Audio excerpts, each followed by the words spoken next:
Today we're going to learn about percents, which you may have done in another math class or a science class, so hopefully this is going to be a little bit of a review for you. So we're going to do percent composition, which is the percent by mass, and mass is the key word there, of each element in a compound. So for example, if we take a water molecule, we're going to figure out the percentage of oxygen and the percentage of hydrogen in that water molecule based on their masses. And the next equation, the percent equals part over a whole times 100, that's a really good one for you to just know in general. So put a star by that, and I would just go ahead and memorize it. It's going to help you out in this class, but also in classes like physics and other math classes too. If you understand that a percent, anytime we talk about a percent, it's a part of something divided by the whole times 100. So for example, if I wanted to know what is the percent girls in the class, I would take the number of girls, that's the part, divided by the total number of students in the class, so that's your whole, times 100. So in chemistry, the percent composition is the mass of just one element divided by the mass of the whole compound times 100. So the mass of one type of element divided by the whole compound times 100.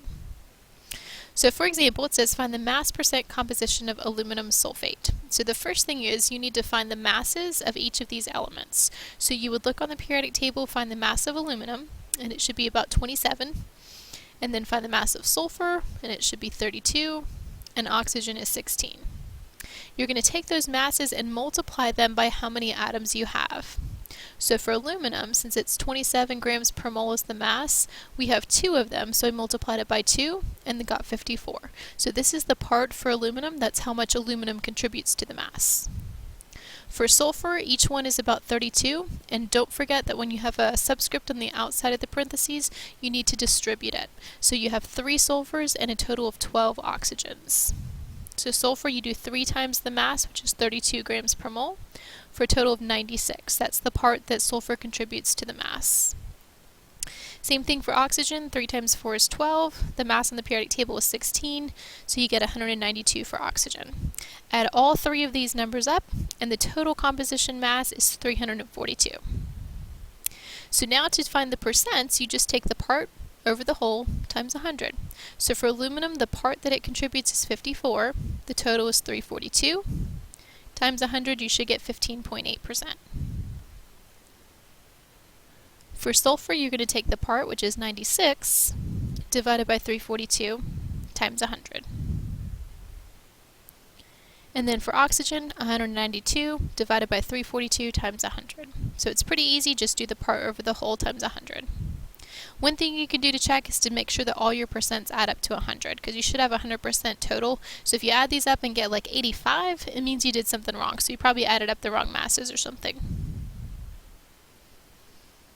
So one more, I want you to try this one by yourself. So if you're copying these notes for the first time, go ahead and pause the video and see if you can calculate the mass percent composition for each element, for nickel, for sulfur, and for oxygen.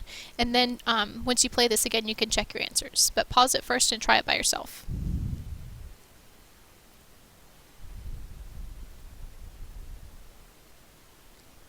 And once you've tried this one, you can check your answers. You should have gotten about 42.3% for nickel, 23.1% for sulfur, and 34.6% for oxygen. If you didn't get these percents, check your numbers against mine and see if you have something calculated wrong. The last type of question is just if you go backwards, and this is just kind of a trial and error. So for this, what I would do is calculate each one of these for hydrogen. So for example, carbon is about 12 times 2 is 24. Each hydrogen is about 1 times 4 is 4. So 24 plus 4 is 28. So take hydrogen's mass, which is 4, divided by 28, and see if that's 7.7%. If it's not, move on to the next one and do the same thing. So I would test each one for, just choose carbon or hydrogen. Hydrogen's easy because it's only a mass of 1. And it's just kind of trial and error. So for this, the practice problems are on worksheets 7 and 8. Worksheet 7 is just adding up the masses of the compounds, so just do a few of those, maybe 3 or 4, and then go ahead and move on to worksheet 8. Worksheet 8 allows you to practice the percents, and worksheet 8 is the homework that goes along with this. That is all for today.